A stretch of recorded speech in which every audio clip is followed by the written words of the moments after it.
Good morning, everyone. Happy Monday. I hope you all had a lovely weekend. This week we are starting to learn about something new. We are going to learn all about Chinese New Year.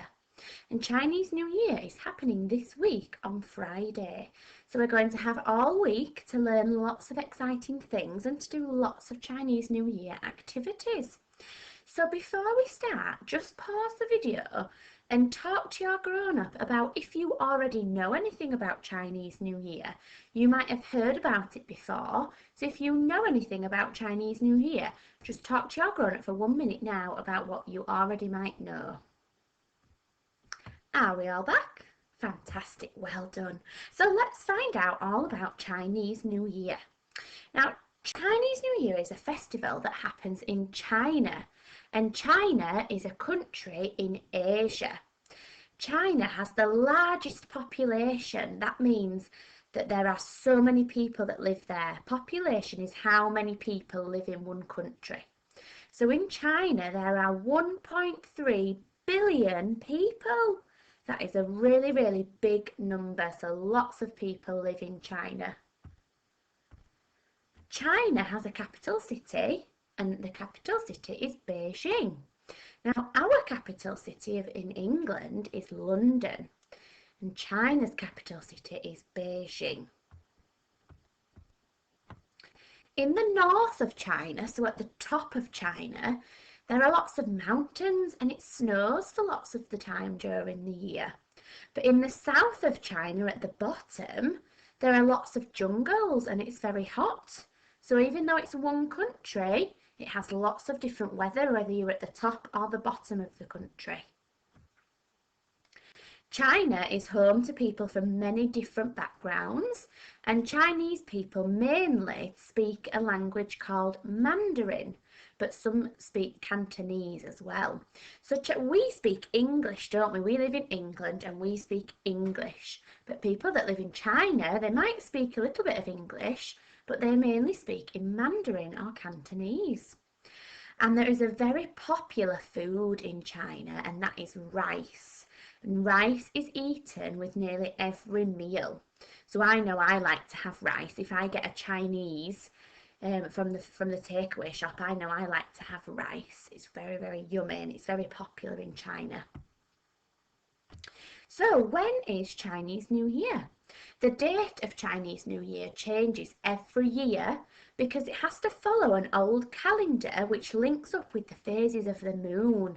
So it's very clever how it works, but it always ends up being in January or February. And this year it's in February, it's on the 12th of February, which is this Friday. So families in China are very busy in the lead up to Chinese New Year. They've got to prepare. So they've got to spring clean their houses and their gardens. And they do this to sweep away any bad luck, because they want to go into the new year with lots of good luck in their house. So they sweep everything out and clean their houses so it brings them good luck. They also decorate their houses with lanterns and decorations and banners and things with messages on them. It's a little bit like the new year that we have just after Christmas. So if you think back to the Christmas holidays, we prepared for Christmas and celebrated Christmas, and then we had New Year's Eve, didn't we? And we were getting ready to start January, the new year. Well, it's just the same for Chinese New Year, but it's just at a different time. Okay? So everybody's really excited for the new year that's going to come. So on New Year's Eve, the night before the new year starts, families can gather together and they have traditional meals of things like fish and chicken. In the north of China at the top, families like to eat steamed dumplings. And in the south of China at the bottom, they like to eat a sticky sweet rice pudding. I think I'd like to try that sticky sweet rice pudding. It sounds very yummy, doesn't it? And on New Year's Eve, people stay up really late until midnight so that they can set off fireworks to scare away the evil spirits. So that's a little bit like New Year's Eve in England where we live. On New Year's Eve in England, if you stayed up late, you might hear some fireworks at midnight as well, so that's a bit similar. And on New Year's Day, children wake up and they find red envelopes under their pillows, and these red envelopes have money in them. So that's a special gift for all the children on New Year's Day, isn't it? And every family member starts the day with brand new clothes. And red is a very popular colour for clothes because it's thought to be a lucky colour. So at Chinese New Year, we see lots of red things. Here's a picture of the red envelope. So you can see some writing on those cards and some symbols. They're actually letters, and they don't look like the letters that we write because it's in a different language. But aren't they beautiful with the gold decoration? So all the children wake up and they have one of these envelopes under their pillow with some money in. How special. So on New Year's Day, families will go to the temple to worship gods and to welcome the new year. So that's a little bit like our families that might go to church at Christmas. In China, you would go to a temple. And most Chinese families gather together for a big New Year's Day banquet. And everybody in the family brings their own special dish and they all share and have a lovely meal together. So that sounds a really nice way to celebrate, doesn't it?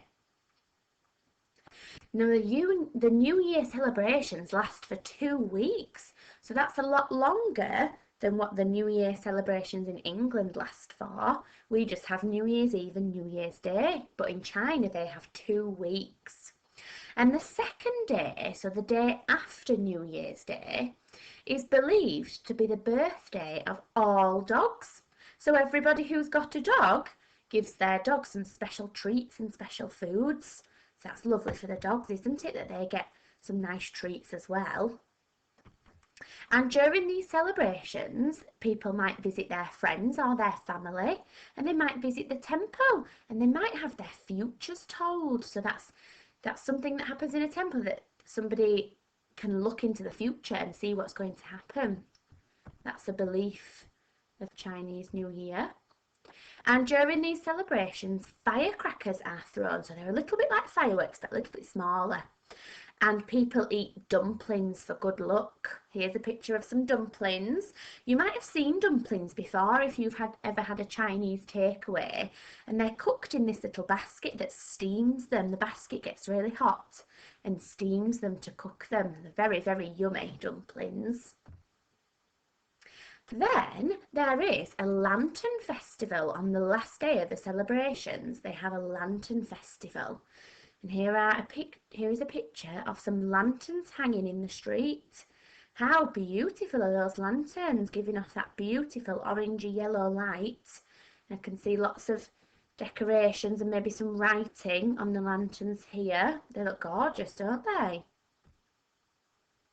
And again, rice dumplings are eaten on the day of the lantern festival as well, because if you look at a dumpling, it does look a little bit like a lantern. So I wonder if that's why they eat rice dumplings.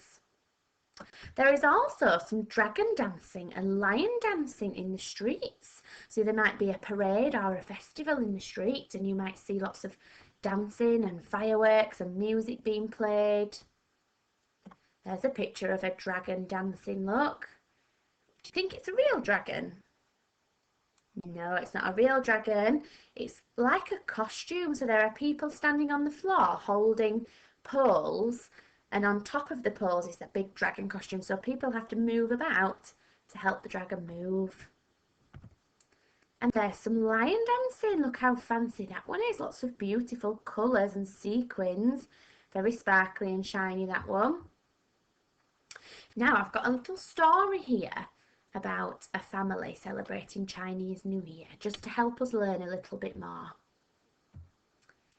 Samantha woke up early. She quickly got washed and dressed.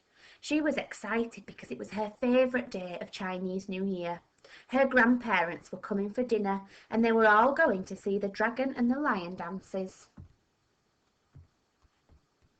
After breakfast, Mum said, "Do you want to help me with the shopping, Samantha?" Samantha nodded happily and went to get her coat and shoes on. While we are out, Stanley and Dad are going to finish the tidying. Everything needs to be nice and clean for the new year. At the shops, Samantha helped Mum to buy lots of food ready for when Nanny and Grandpa arrived. They bought lots of vegetables, noodles, rice and dumplings. Mum also bought a box of biscuits, which she explained were a special treat for later on. Samantha chose some flowers to buy. She chose a bright red bunch. Perfect, said Mum as she paid for the shopping. These will look lovely on the table. Back at home, Dad and Stanley had almost finished the tidying. Look what came in the post, said Stanley as he held out an envelope to Samantha. Samantha quickly opened the envelope and inside was a dragon card from her cousins in China. Next, Stanley and Samantha made some paper lanterns to decorate their house. They worked hard to cut and decorate the paper, and soon they had made lots of colourful lanterns. Dad hung the lanterns around the room. These look great, he said. They should bring us lots of luck for the new year. Then Samantha went to help Mum finish making lunch. Yummy, lots of tangerines, my favourite, says Samantha, as she popped a piece into her mouth. Samantha helped Mum to put the long noodles into a bowl with all the stir-fry vegetables. Dumplings too. Just then the doorbell rang. It was Nanny and Grandad. Hello everyone, said Nanny. They then said the greeting, which means it gives best wishes and wishes of fortune and good year.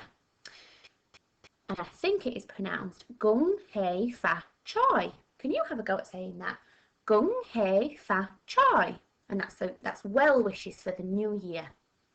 Nanny gave Samantha a present, and inside was a lovely new dress for her to wear. Stanley had some new clothes too, perfect for the new year. When they came back downstairs, Nanny and Grandpa had another surprise for them, a lucky red envelope. Inside was a shiny £2 coin. Thank you, said Samantha and Stanley. Everyone had a delicious lunch with fortune cookies afterwards. There were special messages inside the cookies for the new year. Then it was time to go and see the lion and dragon dances. Samantha put on her shoes and jacket and then skipped happily along the road to where the parade was taking place. She could hear the drums and firecrackers. Samantha loved to see the dragons and lions. Grandpa bought Samantha and Stanley a small paper dragon to hold. They were made of colourful folded paper with sticks at each end to make their mini dragons dance just like the big dragons. Soon it started to get dark and the fireworks began. Loud rockets lit up the sky in colourful showers of sparkles. The end of the display was very bright and colourful, with lots of crackly fireworks and booming rockets. Everyone clapped and cheered.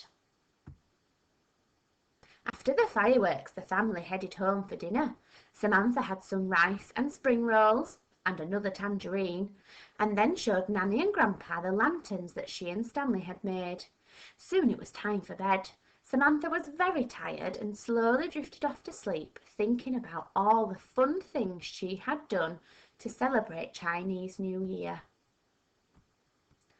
Okay, so I have put a document on the school website with some more videos for you to watch, and then your task is to make a Chinese New Year card to give to one of your friends or someone from your family. You can do it on a white piece of paper and draw your own card, or you can print a card off of the internet and colour it in. Okay, I would love to see a picture of your cards, and make sure you come back tomorrow, because tomorrow we're going to learn all about why Chinese New Year is celebrated and how it came about. Okay, well done everybody, see you soon.